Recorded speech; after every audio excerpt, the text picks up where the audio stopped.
Bom dia, professores. Espero que todos estejam na manhã de hoje. Iniciaremos com um breve vídeo sobre a história do mundo em 2 minutos.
A princípio, agradecemos à PCNP Neuza pela indicação e dedicação para que esta PPC ocorresse.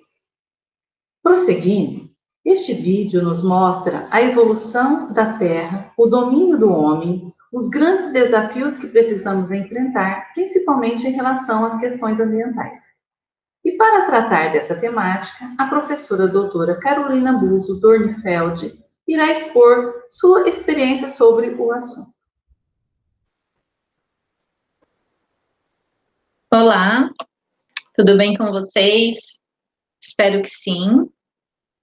Meu nome é Carolina, sou professora da Unesp, de Ilha Solteira, e eu vou compartilhar um pouquinho com vocês alguns estudos, algumas leituras que nós estamos realizando acerca da educação ambiental, que é a minha área de pesquisa, mas relacionando um pouco sobre a questão da pandemia e da pós-pandemia. Eu vou compartilhar com vocês, então, a minha apresentação.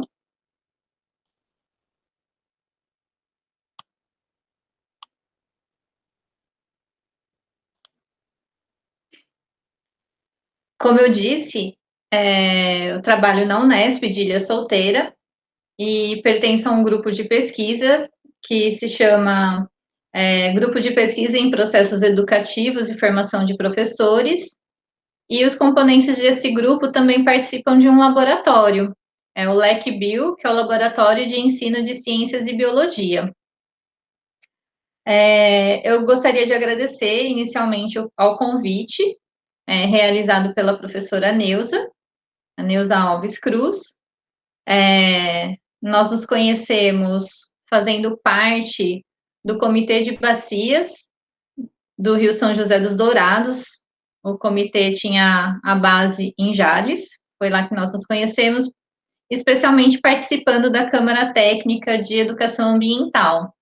Então, já demonstrava uma parceria, né, de ideais, ideias entre nós duas. E, acima de tudo, então, agradeço à diretoria de ensino por abrir esse espaço para a nossa conversa, em nome da dirigente de ensino, a Maria Silvia Zangrando, na CAOSC. Já agradeço a todos que estiverem envolvidos com esta palestra. E é muito gratificante poder unir as duas áreas, né, do conhecimento, ciências humanas e sociais aplicadas com as ciências da natureza, para falar sobre educação ambiental, porque as questões ambientais são intrinsecamente interdisciplinares. E a educação ambiental ela não seria diferente. Então, vou começar a minha fala com a apresentação dos marcos legais da educação ambiental. Não vou explorar cada um deles, mas é importante que a gente foque em 2 desses marcos. Mas sabendo, né, que a educação ambiental, ela foi foco de pesquisas e mais relacionada, então, com o ativismo ambiental antes da década de 1980. Mas é na década de 1980 que a gente tem a primeira política que coloca no seu escopo a educação ambiental, ou o termo educação ambiental, que é a Política Nacional de Meio Ambiente.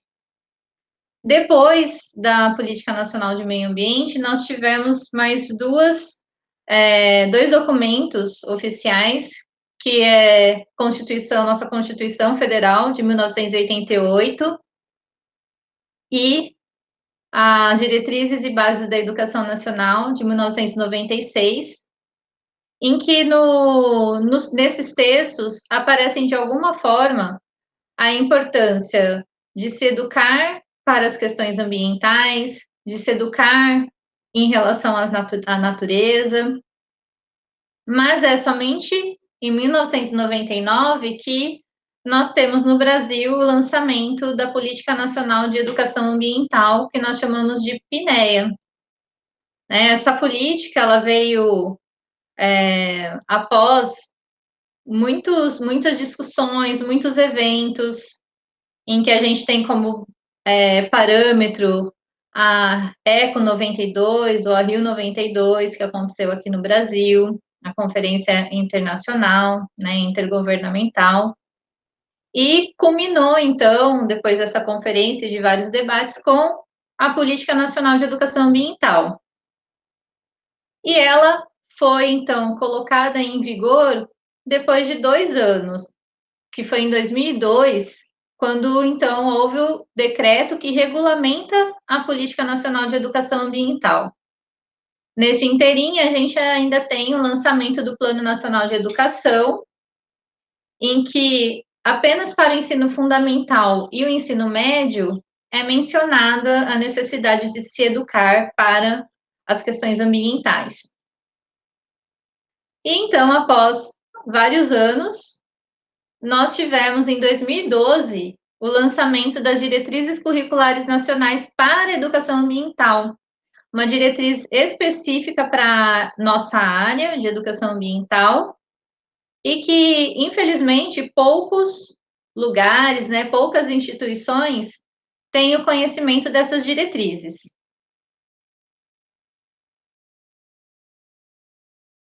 Uma primeira definição para a educação ambiental, que eu retirei, então, da Política Nacional de Educação Ambiental, é a seguinte, está lá no seu artigo 1º.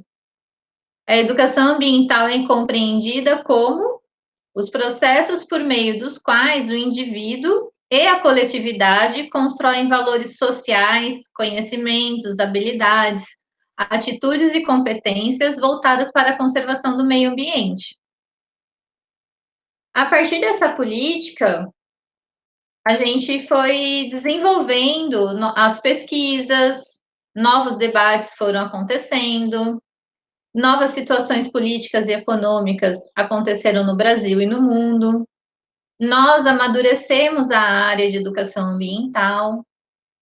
E daí, numa oportunidade que tivemos, né, na elaboração das diretrizes curriculares, nós conseguimos reformular um pouco esse conceito da educação ambiental, deixando um pouco mais crítico, um pouco mais coletivo. Então, nesse documento, a DCN da educação ambiental, o artigo 2º, ele traz que a educação ambiental é uma dimensão da educação. é a atividade intencional da prática social, que deve imprimir ao desenvolvimento individual um caráter social em sua relação com a natureza e com os outros seres humanos, visando potencializar essa atividade humana com a finalidade de torná-la plena de prática social e de ética ambiental. Então, a gente percebe um avanço na definição do que seria educação ambiental. Para a Política Nacional de Educação Ambiental, a gente tem uma educação ambiental muito pragmática, focada no indivíduo, nas suas atitudes, nos seus comportamentos. É aquela questão, né, que a gente trabalha de fecha a torneira, tome banho rápido, jogue o lixo na lixeira. E parece que as responsabilidades que estão presentes na política nacional de 99 estavam relacionadas com o indivíduo. E, na verdade, nós conseguimos um avanço porque a gente colocou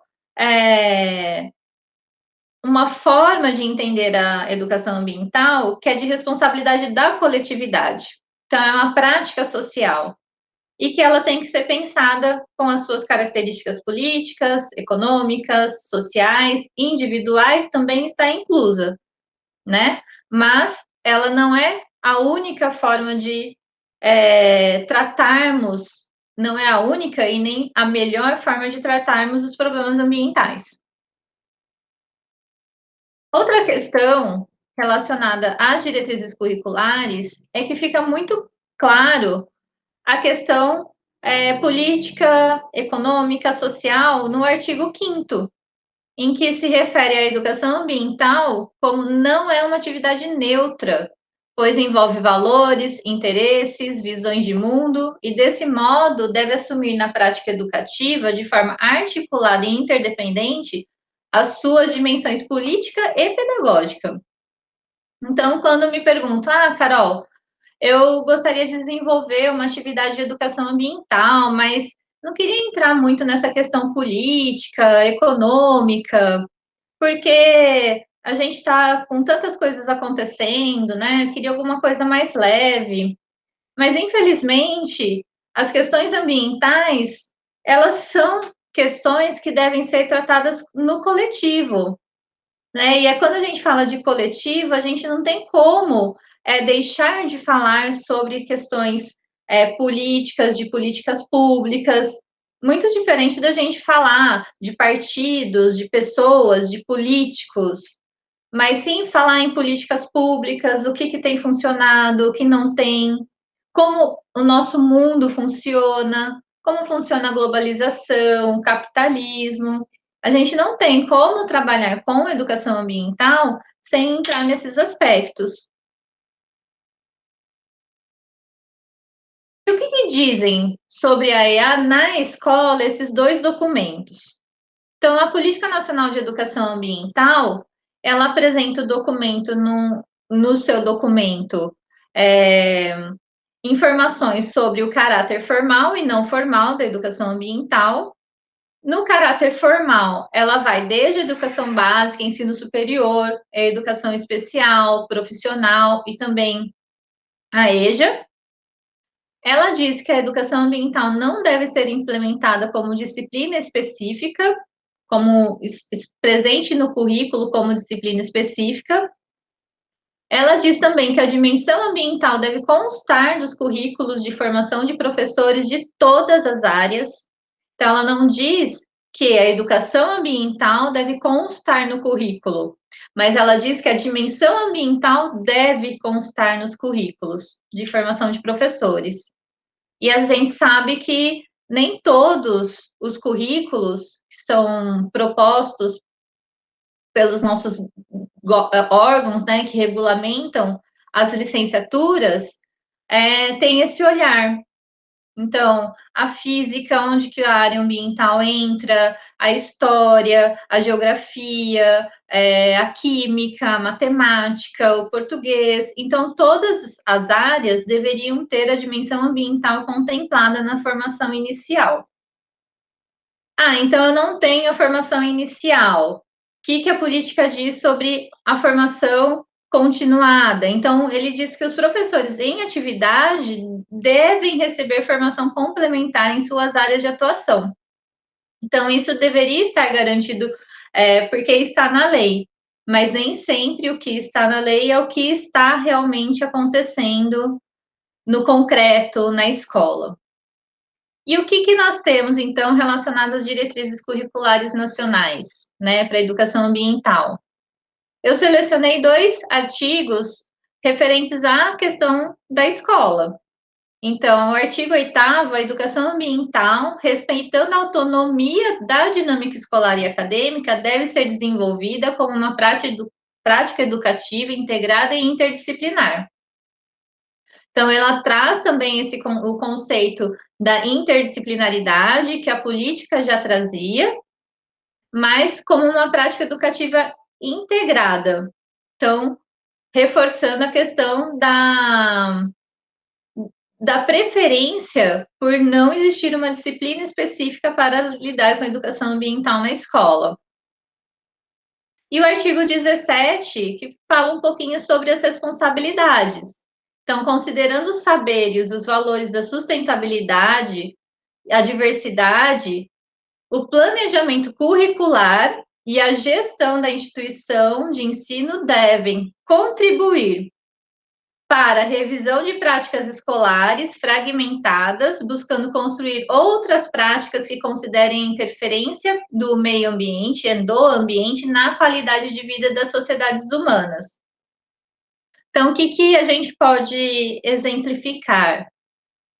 Que a gente pode trabalhar com projetos interdisciplinares e pensar que, para além das disciplinas, que são as mais convencionais de trabalhar com esses temas, que seria a geografia e a biologia, ou as ciências do ensino fundamental, que a gente precisa buscar espaços nesse ambiente escolar para além da grade curricular, né, para que seja desenvolvida, então, de maneira interdisciplinar. Quando a gente fala sobre práticas escolares fragmentadas, eu gosto muito de um exemplo que acontece nas escolas, que eu já participei, que são as comemorações, né, as datas comemorativas. Então, a gente pode participar e pode elaborar a comemoração para o Dia da Água, o Dia da Árvore, o Dia do Planeta Terra, o Dia do Solo. São datas que podem ser lembradas, mas elas não devem ser lembradas apenas nesses momentos em que acontece no calendário. Então, deve haver uma programação para quando chegar nessa data, os alunos já estarem articulados, os professores articulados. Posteriormente a essa data, alguns temas que poderiam ter continuidade. Então, são essas práticas que são denominadas fragmentadas que não dão a questão da continuidade da educação ambiental, desde a educação básica até o ensino superior, se for o caso. É só um exemplo, tá? No entanto, desenvolver ações de educação ambiental em perspectiva crítica e transformadora, conforme preconizado pela PNEA, não é tarefa fácil e não existe um manual nem um passo a passo a ser seguido. Com isso, a PNEA se implementa de diferentes formas, tornando-se uma política com alto potencial de discricionariedade, uma vez que não há consenso sobre seus conceitos e ela se desenha de acordo com as percepções, os objetivos e as habilidades da pessoa ou da instituição ou do grupo que vai implementá-la. Então, vocês devem ter visto várias atividades de educação ambiental com vários olhares, vários enfoques, e isso faz parte dessa polissemia, né, dessa heterogeneidade existente no campo da educação ambiental, né? Vai depender muito de quem vai elaborar a atividade ou o projeto, qual que é a formação dessa pessoa, se é uma instituição como uma ONG, ela vai ter uma característica diferente, se é uma instituição como uma empresa, ela vai ter uma visão também diferenciada. Vai deixar de ser uma atividade de educação ambiental? Não. Mas o que a gente busca é que seja uma educação ambiental numa perspectiva crítica. Este é o meu olhar, certo? A gente vai ter processos e projetos de educação ambiental que têm uma característica mais conservadora, mais conservacionista, mas o que eu acho que pode funcionar melhor seria trabalhar numa perspectiva crítica, e isso mexe na forma como a gente também trabalha nossos conteúdos em sala de aula.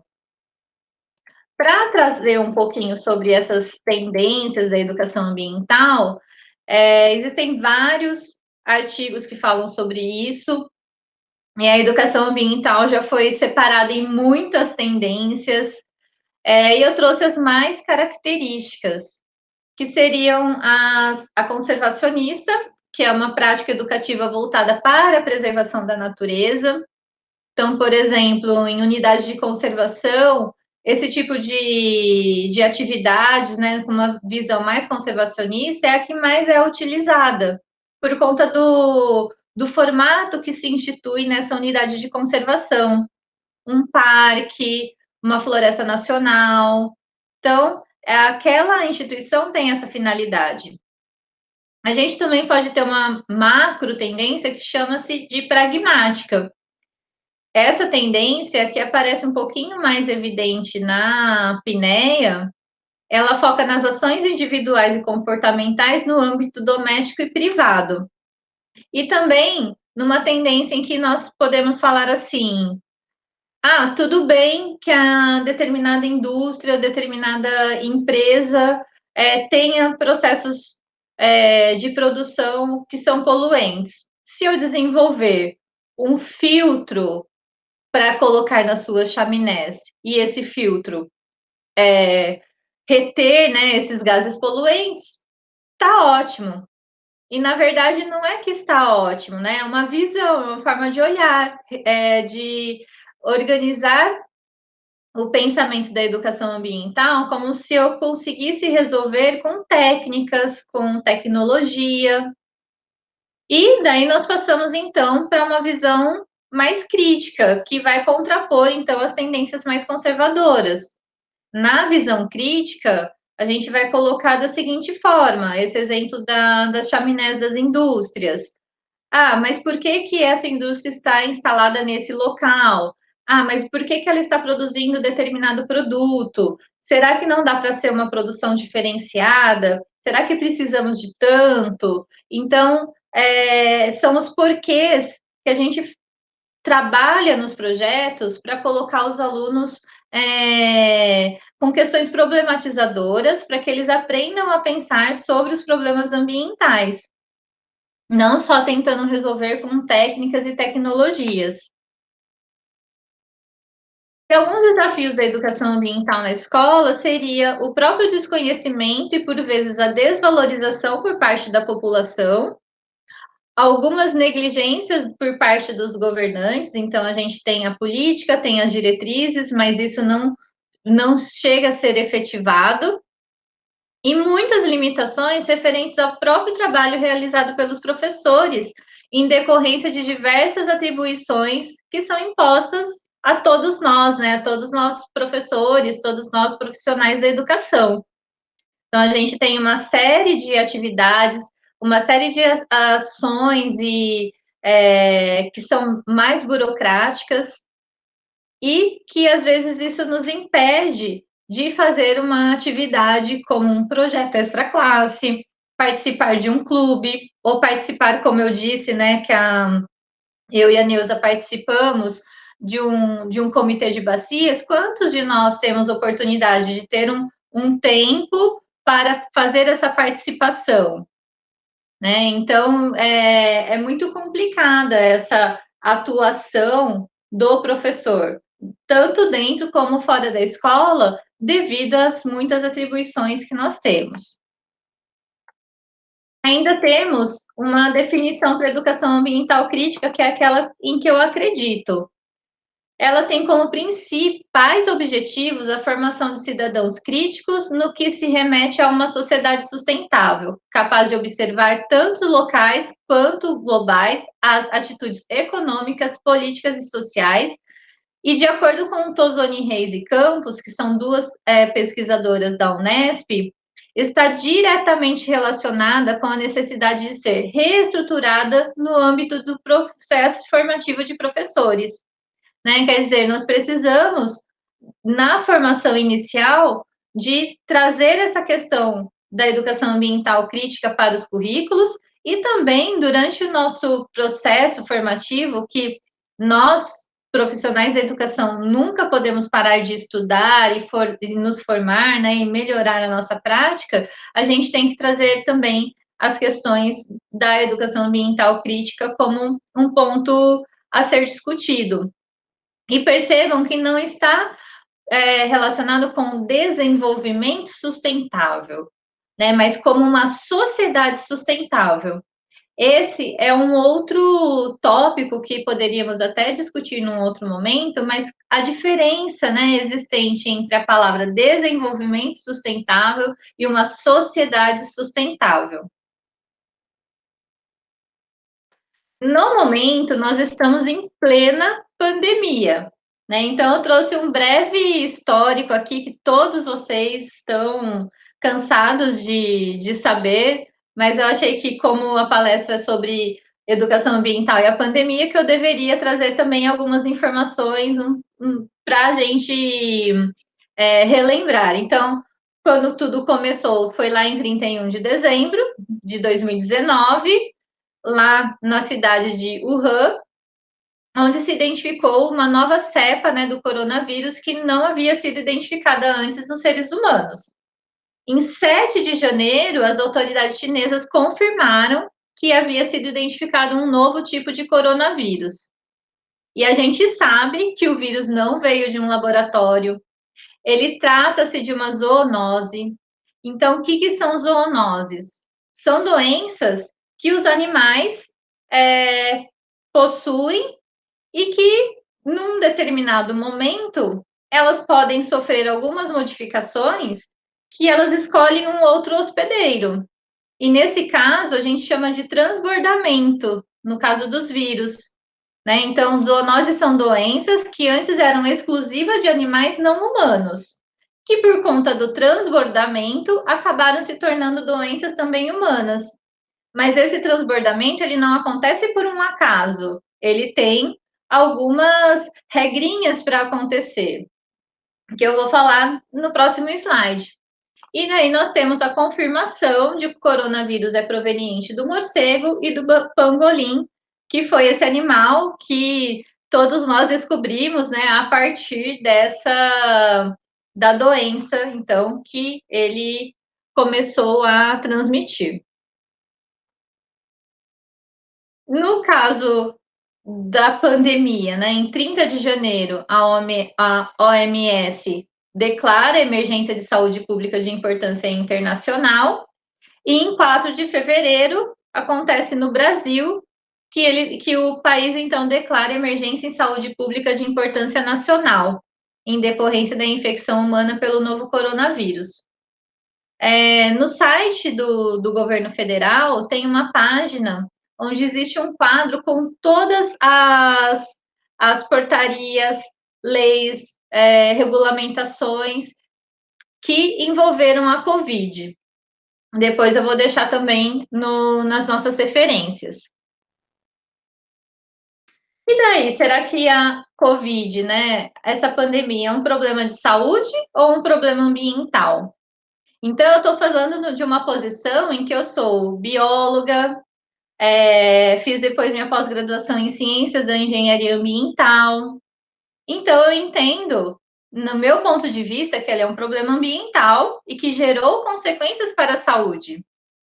Então, isso não é coisa de laboratórios secretos que produziram armas biológicas, é uma coisa que acontece naturalmente, algo que acontece no mundo natural. Mas a gente não tem a insensibilidade de imaginar quantas e quantas milhares de pessoas morreram por conta desse vírus. Então, não é porque é algo que poderia acontecer que a gente vai fechar os olhos e tá tudo bem. Não. Mas isso só aconteceu porque a gente está no mundo natural, ecologicamente desequilibrado. Outros dois exemplos que nós temos relativos a esses surtos foi, então, o surto de ebola em 2013 na África Ocidental, que foi decorrência de perdas florestais devido à agricultura industrial, e fragmentos florestais empobrecidos, em que o vírus circulava nos animais, existia uma biodiversidade que dava conta desses vírus, né? Só que a hora que esses animais começaram a se aproximar dos assentamentos humanos, esse vírus também consegue transbordar e se adaptar a um novo organismo. E nesse caso, nós somos animais, ele se adaptou ao organismo do animal humano. E também a gripe aviária, que está relacionada à criação intensiva de aves. Então, uma questão de saúde na criação de animais para produção, aves, suínos, né, como tem após a gripe suína que nós passamos.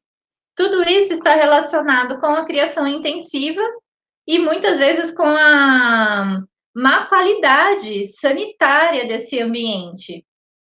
E saindo desse ambiente de criação, eles chegam em ambientes de ampla circulação humana e com o passar do tempo, esses vírus também conseguem mutar, se transformar, e ele consegue achar um novo hospedeiro. É uma questão de sobrevivência para ele também, né? Encontrar outros hospedeiros. E nesse caso, outros hospedeiros somos nós. E daí acabar com os morcegos, então, seria viável? Primeiro que nós não podemos, né, matar essas espécies. E também não seria viável, porque a questão não é o morcego, a questão é por que os morcegos estão chegando nesse ambiente, no nosso ambiente. Ou será que nós estamos chegando no ambiente deles? Então, a questão é que o problema não é o morcego, mas sim o seu habitat. Nós estamos invadindo com os nossos assentamentos humanos e isso fragmenta e degrada o ambiente onde ele estava acostumado. Então, nós invadimos e não eles invadem. Nós precisamos trabalhar com essa questão da expansão, a expansão dos assentamentos humanos e a expansão das práticas de agropecuária também. Então, se eu tenho um problema na minha casa com morcegos, aqui em Ilha Solteira é muito comum a gente ter. A gente não pode chamar uma empresa para dedetizar ou para matar ou colocar uma isca que vai matar os morcegos.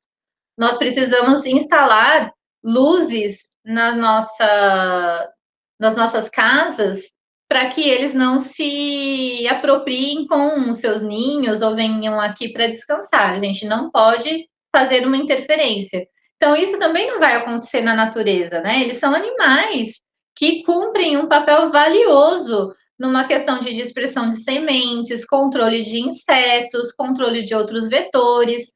Eles estão integrados num ciclo que a gente não deve quebrar. Mas as nossas práticas, nossas atitudes, têm feito com que haja uma quebra, né, um descontrole nos equilíbrios ecológicos. Então, o surgimento do coronavírus se caracteriza pelo fato de morcego e pangolim, que são os principais personagens biológicos, digamos assim, desse drama, né, sanitário, eles ocuparem promiscuamente o mesmo espaço com o ser humano.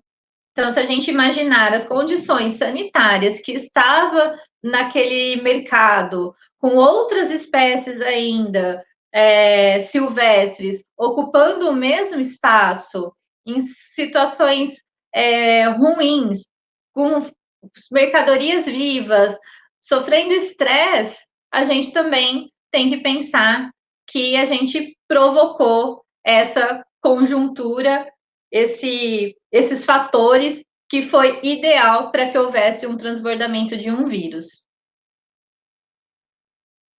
E para finalizar essa parte, né, para a gente entender um pouquinho mais sobre essa questão de onde surgiu, por que a degradação ambiental reflete nesse transbordamento do vírus, a gente tem que essa degradação ela vai comprometer todo o serviço ecossistêmico, né, toda a dinâmica do ecossistema, que é provido por um bioma ou por biomas com alta biodiversidade e ecologicamente íntegros. Quer dizer, quanto maior a biodiversidade existente de plantas, animais naquele ambiente, eu vou conseguir controlar muito melhor essas questões relacionadas às transmissões de doenças. Por quê? Num ambiente protegido, num ambiente com alta biodiversidade, há uma diluição desses vírus entre as próprias espécies que estão lá, e nenhuma é afetada negativamente por eles. Tanto que os morcegos, por exemplo, eles convivem muito bem com o coronavírus. Então, a diversidade biológica representa uma barreira de proteção natural que, por diluição, amortiza o próprio transbordamento, na medida em que muitos hospedeiros naturais abrigam o vírus. Então, trabalhar para a conservação da biodiversidade também reflete numa questão de saúde pública. E os especialistas, eles não se perguntavam se poderia acontecer alguma pandemia, que poderia ser muito ameaçadora, mas sim quando ela aconteceria. Então, alguns estudos já relacionavam degradação ambiental com pandemias virais, principalmente por conta dessa nossa proximidade com o maior número de animais e a falta de habitat e de biodiversidade para que esses vírus fiquem diluídos.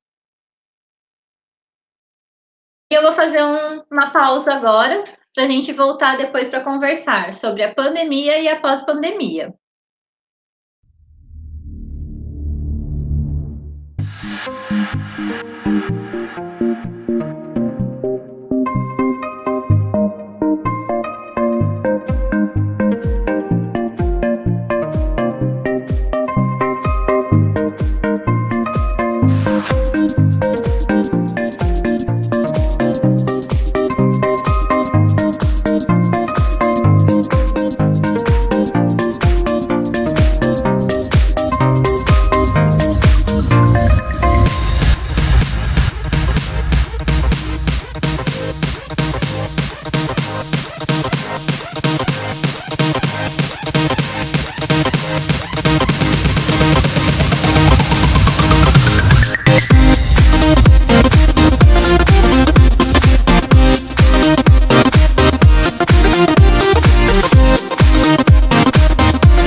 então, conseguiram dar uma alongada, hidrataram-se. É sempre bom fazer uma pausa. Bom, retornando no nosso assunto, a gente tem a questão da pandemia e da pós-pandemia, que faz parte do título da nossa palestra de hoje. Então, qual que seria o desafio? Incentivar o pensar da população em geral, refletir e reconhecer as questões que têm nos levado para essa realidade que estamos vivendo no momento. Deve ser direcionada para a cidadania ativa, de forma a considerar o sentimento de corresponsabilidade e de pertencimento na superação dos problemas ambientais. E as transformações são necessárias para que a educação ambiental seja uma prática diária de todo o tecido social e sobre os desafios enfrentados na promoção da educação ambiental crítica e reflexiva. Então, aqui nós temos vários pontos que podem ser discutidos. A questão do que seria uma cidadania ativa. Então, a gente tem que desenvolver nos nossos alunos a argumentação, a criticidade, mas também precisamos desenvolver as questões relacionadas com corresponsabilidades, pertencimento àquele ambiente. Ninguém é uma ilha e vive sozinho. Todos nós somos interdependentes. E na educação ambiental crítica, nós prezamos muito a palavra transformação, mudanças. Então, eu preciso proporcionar para aquelas pessoas com as quais eu estou trabalhando, as quais eu estou ensinando, possibilidade de transformação, de transformar a sua realidade, transformar o seu pensamento, transformar a sua argumentação. E a gente precisa trazer isso para a nossa prática de sala de aula, porque a gente não aprende a argumentar sem argumentar. A gente não aprende questionar sem questionar. Então, é nesse momento da aula que nós precisamos colocar nos nossos planejamentos, nos nossos planos de aula, momentos e atividades que os alunos consigam participar mais ativamente. E daí, a gente pensa, ele tem uma participação ativa em sala de aula, ele também pode ter uma ação direcionada para uma cidadania ativa. A gente vai ter que repensar muitas coisas. A gente vai repensar nossos hábitos, os usos dos recursos naturais, nossos hábitos de consumo de bens e serviços, a alimentação, vestuário, os itens supérfluos que a gente gosta às vezes de ter, aquele agradinho para os filhos, para os parentes, para os amigos, que a gente sempre gosta de fazer. Mas o que significa isso na nossa vida? Ou o que isso significa quando a gente transforma esse consumo em algo como o consumismo? Se a gente extrapola um nível de consumo que seria tolerável, importante, porque todos nós temos que nos alimentar, todos nós temos que ter vestimentas, todos nós temos que ter um lazer, um conforto, todos nós queremos agradar os nossos filhos, nossos parentes, nossos amigos, mas de que forma nós estamos fazendo isso? Então, isso é algo que a gente já estava pensando, algumas pessoas já estavam nesse movimento, né, de repensar, mas que talvez ficou mais evidente nesse momento. Eu acabei assistindo algumas palestras do Karnal, do Cortella. Em alguns momentos eles parecem otimistas, outros nem tanto, em relação às mudanças que as pessoas vão levar para um período pós-pandemia, depois que nós tivermos um controle sobre a doença. Será que essas mudanças vão continuar ou não? É algo que se tem questionado muito, mas eu acho que é algo que a gente não vai ter uma resposta. A gente só vai ter uma resposta vivendo. A gente não tem como prever. A gente pode falar, algumas pessoas irão mudar, outras não vão mudar.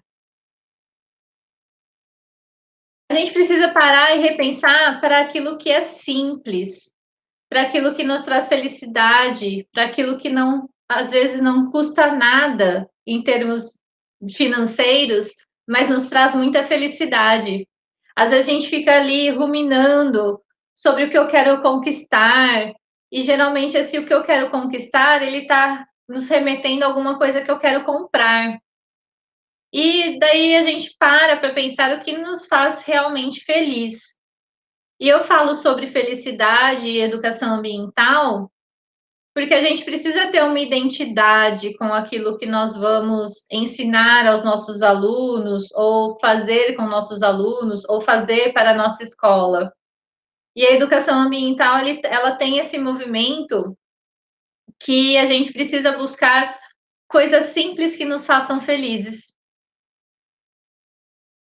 Eu procurei esse curso, não é uma propaganda do curso, mas eu acabei fazendo ele nessa época da pandemia, The Science of Wellbeing, da Universidade de Yale, porque eu estava tendo uma procura muito grande de alunos aqui da graduação, dizendo estar desanimados, desmotivados, casos de depressão, poucos, mas alguns relatos de tentativa de suicídio. E eu falei assim, eu queria entender um pouco melhor, né, esse aluno, o que eu poderia fazer nas minhas aulas para trazer, né, uma inspiração. E na verdade quem ficou inspirada fui eu ao fazer esse curso, né? Ele tem uma parte totalmente gratuita, se vocês tiverem interesse. E algumas questões que foram trabalhadas nesse curso, elas me fizeram remeter muito à questão da educação ambiental. Então, o que te faz feliz? O que será que nos faz feliz? Então, foi apresentado foram apresentadas várias temáticas nesse curso, dentre elas a questão de você saborear os momentos que estamos vivendo, o viver o agora, o viver com as pessoas de agora, não fazer muitos planos para aquilo que a gente nem tem certeza que vai acontecer, ter uma vida mais simples, saborear aquela parceria com um amigo, aquele cafezinho da tarde, né? Aquela manhã de sol do domingo. Isso nos faz feliz e não custa nada. A gratidão foi um outro item que foi trabalhado. A gente ser grato pelo que nós temos, pelo aquilo que a gente pode ajudar os outros, né? Relacionado com a bondade. A gente ser grato traz um estado emocional muito positivo para a pessoa que reconhece e valoriza aquilo que ela está passando, por aquele motivo ela ser grata. E algumas pesquisas mostram que dedicar um tempo para sentir gratidão pode torná-lo mais feliz e ainda mais saudável. Quer dizer, eu no final do dia eu falo assim, nossa, eu sou grata por ter acontecido isso na minha vida, eu sou grata, né, por estar numa situação confortável. Então, a gente sempre tem alguma coisa a agradecer. E a gente, às vezes, não faz esse movimento de reflexão para agradecer. A bondade, a pesquisa mostra que pessoas felizes são motivadas a fazer coisas boas para os outros. Conexões sociais, a questão de dormir bem, que trabalha com o nosso humor, né? A privação do sono nos faz ficar com mau humor. O exercício físico, liberando algumas substâncias. A meditação, que foi uma prática que também foi indicada. E meditar não significa não pensar em nada, né? Mas ter naqueles poucos minutos em que você se dedica, com um pouco mais de concentração sobre o porquê que está acontecendo aquilo, né, na sua vida, focar em alguns pensamentos felizes. E eu deixei a questão das conexões sociais para ler por último, porque é algo que a gente está sem poder fazer nesse momento, né? E elas são muito importantes, pois as pesquisas que são apresentadas nesse curso nos mostram que passar mais tempo com outras pessoas, você tem um conjunto de situações que vai te deixar mais feliz, mas a gente precisa diferenciar das redes sociais. Então, quando a Neuza me mandou algumas perguntas ou alguns comentários que vocês fizeram anteriormente a esta palestra, ficou evidente que existe uma dificuldade em trabalhar com os alunos, especialmente do ensino médio, questões de educação ambiental que refletem ao pertencimento, à ação, porque eles estão imersos num celular, né, nas tecnologias digitais. Então, a gente precisa trabalhar com eles essas importâncias, né, esses itens que eu apresentei agora, como eles são importantes para a gente se tornar pessoas felizes. As redes sociais funcionam como uma forma, às vezes, só de comparação, né? Aquele que faz a festa, aquele que compra determinado item, e às vezes a gente fica muito infeliz. Deveríamos ficar felizes pela outra pessoa, mas somos seres humanos e ficamos infelizes em ver que eu não tenho tal coisa e a outra pessoa tem, ao invés de ficarmos felizes por sermos e não termos. Então, isso é algo que a gente precisa trabalhar muito bem com essa geração. E eu acredito que a gente, demonstrando no dia a dia da escola alguns desses itens, a importância deles para que a gente esteja feliz, ajuda em todos os aspectos da nossa vida.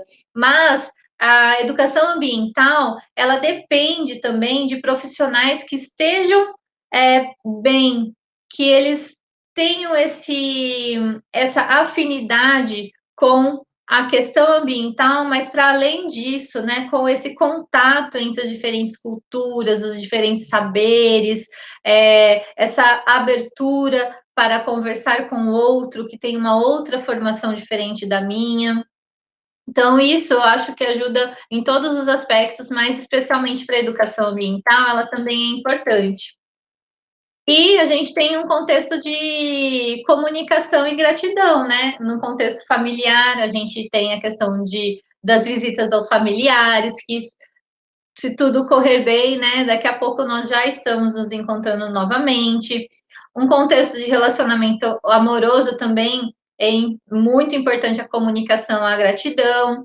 Em contexto de trabalho, elogiar sempre que algo bom aconteceu, parabenizar o esforço tanto individual quanto da equipe, agradecer o empenho para que algo acontecesse. Tudo isso faz parte de um contexto muito maior do que a educação ambiental. Mas isso auxilia muito a gente a entender as nossas relações, as nossas relações com os outros e as nossas relações com o ambiente, com os outros seres que habitam o nosso planeta Terra, assim como nós. E como que esses fatores, então, vão se relacionar com a educação ambiental? Eu pego sempre essa frase, né, do Mahatma Gandhi, que fala: seja a mudança que você quer ver no mundo. Então, às vezes, nós mesmos precisamos mudar para que a gente consiga fazer um trabalho adequado. Então, eu fui buscar o curso porque eu achava que poderia auxiliar os meus alunos, mas o que eu percebi é que eu mesma me auxiliei, porque eu precisava eu mesma tentar, né, passar por esses processos de mudança para depois eu conseguir auxiliar o outro, né? E isso faz muito sentido na educação ambiental. E um outro termo que a gente tem, se chama, né, adaptação hedônica, é uma tendência que é observada nos seres humanos para regressar rapidamente a um nível relativamente estável de felicidade, apesar da ocorrência de importantes acontecimentos positivos ou negativos ou de mudanças de vida. O que quer dizer? Se eu ganhar na loteria, eu vou ficar muito feliz, muito feliz. Mas tem uma tendência que é observada, que logo após um período aí de felicidade extrema, eu volto para minha felicidade normal no meu dia a dia, né? E esse é um problema, um dos principais problemas da atualidade. Então, eu penso assim, eu quero ter aquela TV maravilhosa. E daí eu economizo e compro a TV maravilhosa. Um mês depois, ela é como uma TV qualquer que está lá na minha casa.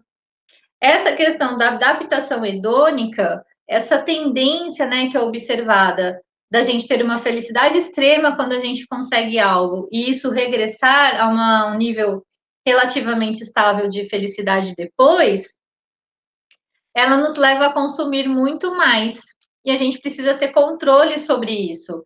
Então, essa adaptação, ela nos leva a consumir, ao consumismo.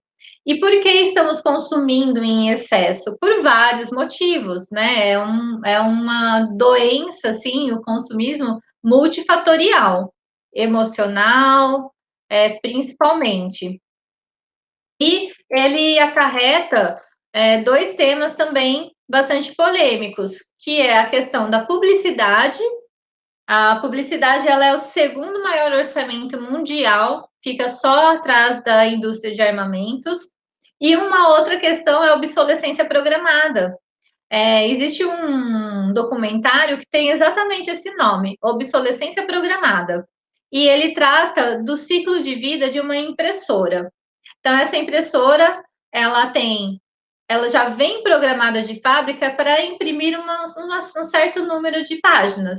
E a partir daí, ela não funciona mais, não importa o que os técnicos façam, aquilo lá não vai funcionar mais.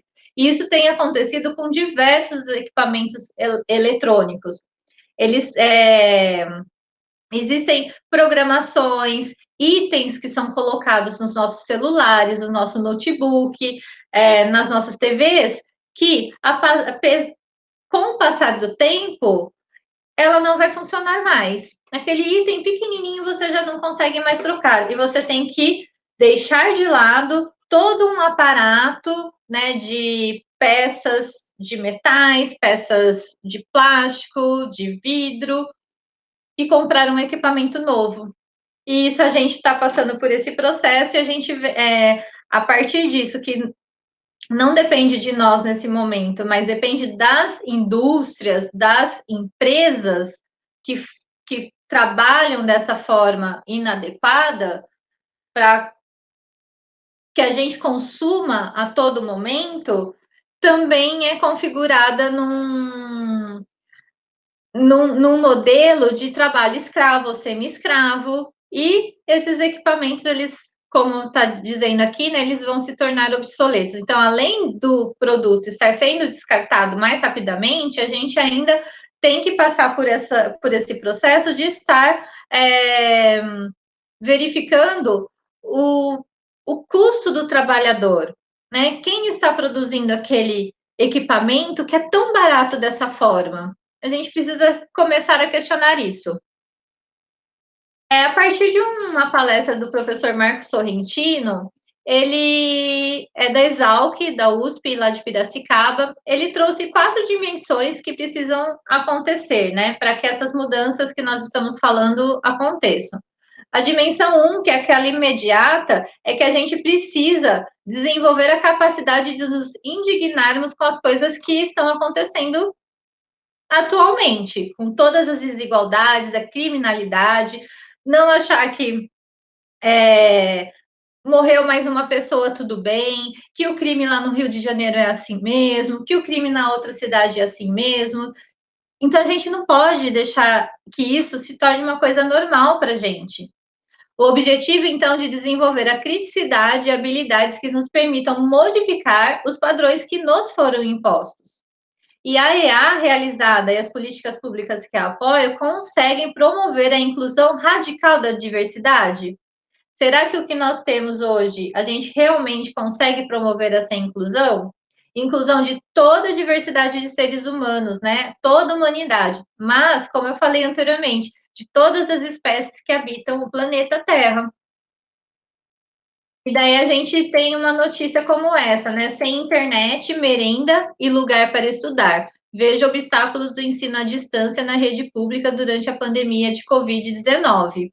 Quer dizer, a gente, a nossa população não tem equipamentos para que eles possam estudar de maneira remota, eles não têm alimentos para que possam ficar em casa, e eles não têm uma casa decente para poder estudar, cada um no seu quarto, ou numa cozinha, ou numa sala.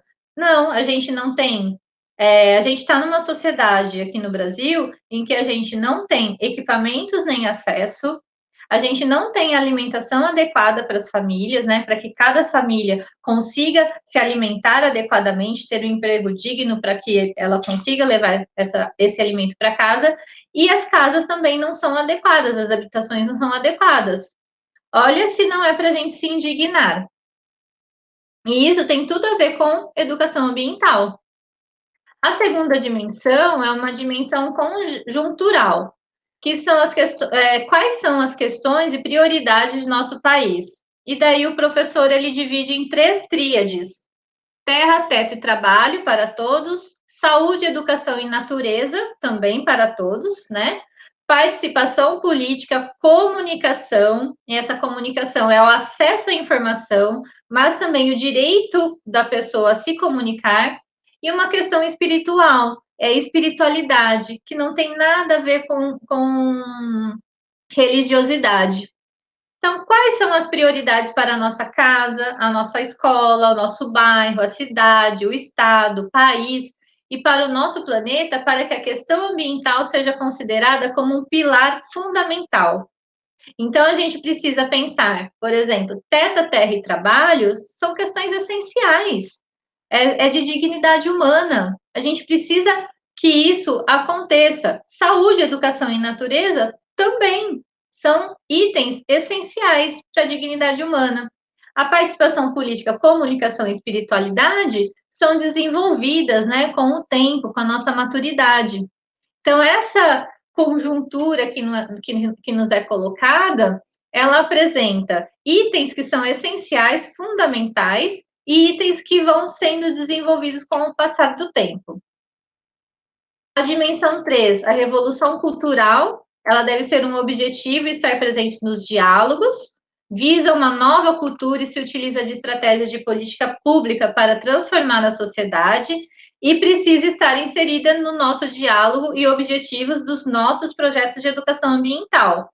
Né? Essa revolução, essa forma da gente se comunicar.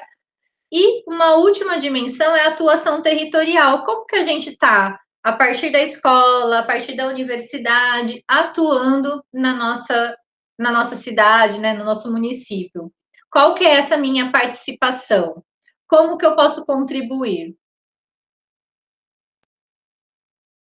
E daí, em que ponto nós estamos? Talvez em uma transição educadora, ou pensando que seria muito importante essa transição?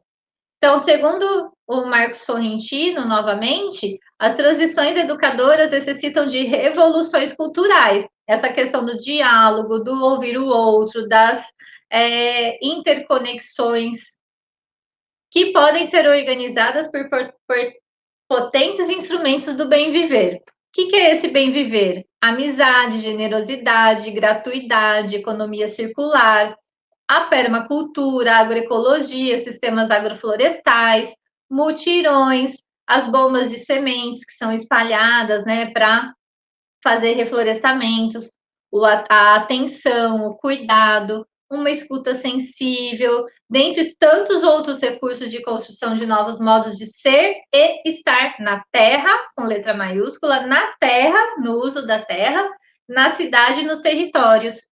Então, percebam, o professor Marcos Sorrentino ele é específico da área de educação ambiental, um especialista no assunto há muitos e muitos anos. As coisas que ele coloca sobre instrumentos do bem viver para essa transição educadora são muito parecidas com aquelas que eu apresentei relacionadas com o curso de bem-estar, né? A ciência do bem-estar. E aí, na pós-pandemia, será que nossos hábitos mudarão? Como eu disse, né, algumas pessoas são mais otimistas, outras menos, mas, de acordo com o Mello, ele é uma pessoa otimista. A situação causada pela pandemia pode possibilitar a revisão de valores e a mudança de alguns critérios da sociedade. Por exemplo, consumir por consumir pode sair de moda. Morar perto do trabalho pode virar moda. Atuar mais no coletivo com colegas de empresas, ou vizinhos, ou do bairro, também pode virar moda. E isso tudo faz com que a nossa dinâmica do viver nas cidades sejam modificadas e os nossos impactos também podem ser modificados. Também, em relação a esse artigo do Mello, ele fala sobre solidariedade e empatia, que são itens de bem viver, de bem-estar, e a reflexão sobre o modelo de sociedade baseado no consumismo e no lucro. Então, ele diz que essas coisas vieram para ficar. Entre outros hábitos, aqui eu trago a Adriana Imperador. Ela fez um artigo recente relatando o que aconteceu lá nas proximidades da universidade dela. Compras em comércios locais ou entregas personalizadas, favorecendo micro e pequenas empresas, além de produtores rurais da localidade. Isso também aconteceu na minha cidade. A menor distância física muitas vezes pode facilitar o contato e propaganda entre os produtores, além das relações socioafetivas que podem ser construídas. Isso gera menor circulação de pessoas e de veículos, então diminui ruído e gases poluentes. Incursões da fauna no ambiente urbano, que muitas pessoas já têm tirado fotos, né, da aproximação de algumas espécies do ambiente urbano. Mudanças na cor de diversos corpos d'água distribuídos ao redor do planeta. Assim, também Latouche definiu 8 mudanças necessárias, e essas mudanças estão relacionadas com o que eu falei nessa segunda parte até agora. Olha os valores ou ausências deles que a gente precisa repensar, né? Questões como altruísmo e egoísmo, cooperação, competição, prazer e lazer, vida social ou consumo ilimitado, o que é local, o que é global, a autonomia versus a heteronomia, as obras artísticas ou uma eficiência produtivista, o sensato ou racional, e o relacional e o material. Então, essa nossa parte, essa segunda parte, ela ficou direcionada para essas questões do bem viver, né, que estão relacionadas com nossa própria vida particular, privada, com a nossa vida enquanto profissionais do ensino e com a nossa vida enquanto educadores ambientais. O que nós da equipe do LecBio, né, que é o laboratório ao qual pertenço, temos observado? Que metodologias de ensino críticas auxiliam na prática pedagógica para a educação ambiental crítica. Então, nós temos investido em algumas sequências didáticas que utilizam metodologia da mediação dialética, que é da professora Maria Elisa Arnone, né? Ela elaborou um material para essa metodologia. Ela é da Unesp de São José do Rio Preto, baseado em vários autores, dentre eles Dermeval Saviani, com a pedagogia histórico-crítica. Essa metodologia ela é composta por 4 etapas. Resgatar os conhecimentos prévios dos alunos, problematizar essa situação, sistematizar o conhecimento propriamente dito e fazer com que o aluno produza alguma síntese desse material todo que foi trabalhado nessa sequência didática. E algo muito parecido, né, que também tem essa questão da pedagogia crítica e apoiado em Paulo Freire, são os 3 momentos pedagógicos do Demétrio Delizoikov. Ele também é composto por etapas muito parecidas com a metodologia da mediação dialética. A primeira seria a problematização inicial, a organização do conhecimento e a aplicação do conhecimento. O que nós observamos também? Não sei se a realidade de vocês que estão dentro da escola é a mesma percepção que nós temos. Os espaços curriculares abertos pelo Programa de Ensino Integral, o PEI, como lugares propícios da educação ambiental. A gente viu que essa parte diversificada das disciplinas eletivas, os clubes, são muito propícios para as atividades de educação ambiental, pelo menos nas escolas em que nós conseguimos estabelecer parcerias. Na escola regular, o que nós percebemos é que os trabalhos de educação ambiental, eles acontecem predominantemente na forma de projetos.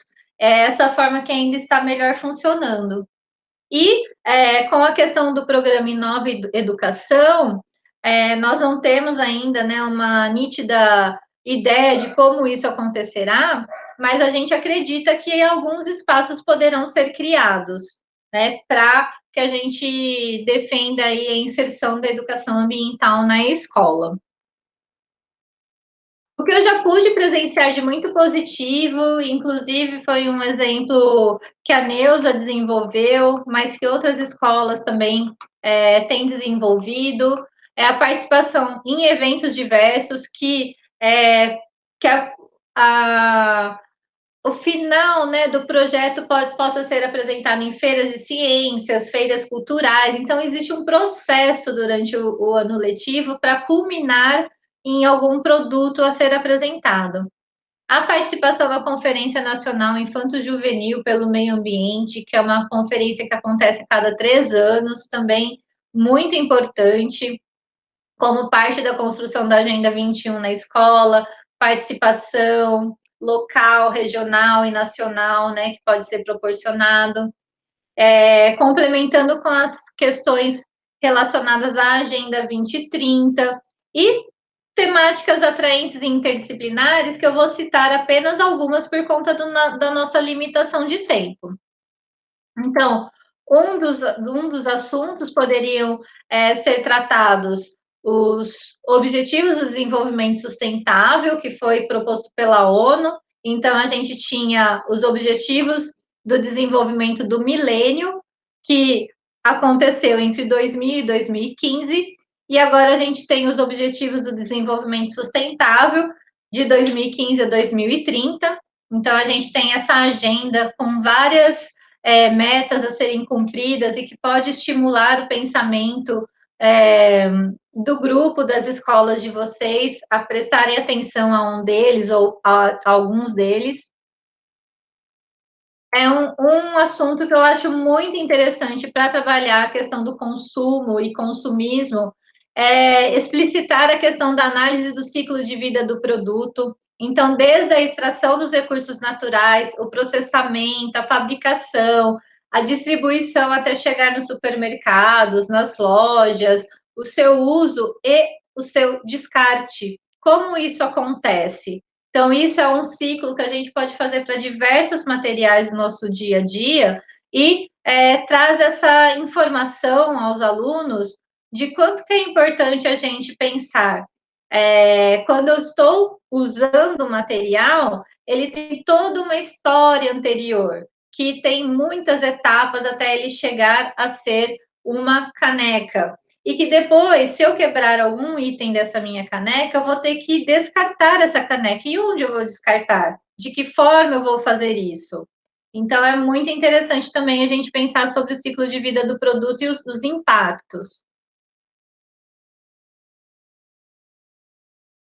E um outro item que é muito interessante, que pode ter esse aspecto, né, da interdisciplinaridade, é a questão da água virtual, ou da água que não vemos, né? Essa água invisível, que é a água que existem nos nossos processos produtivos de qualquer tipo de material, alguns mais, outros menos, mas que a gente precisaria, então, observar. Se a gente está falando sobre consumo de água, a gente não está só falando em lavar a calçada, em beber água, a gente está falando em processos produtivos, em agropecuária, em itens, né, que a gente precisa de resfriamentos nas metalurgias. Então, essa água invisível, ela também tem uma função muito importante, né, para a gente entender a importância da gente consumir com mais consciência. O uso da música, nós temos muitas músicas com viés relacionado às questões ambientais. Nesse artigo do Araújo, ele coloca que, além de significar um importante atrativo por conta de ser algo que nós precisamos no nosso isolamento, né? Esse momento, quase todo mundo gosta de música, né? E existem muitos gêneros e tipos de música, existem várias delas que têm esse viés ambiental. Então, essa música que ali ao deleite sensorial a possibilidade de compreensão das relações de poder estabelecidas no âmbito da disputa entre crescimento econômico e conservação ambiental, no sentido de indicar algumas músicas para que os alunos façam a interpretação das mesmas.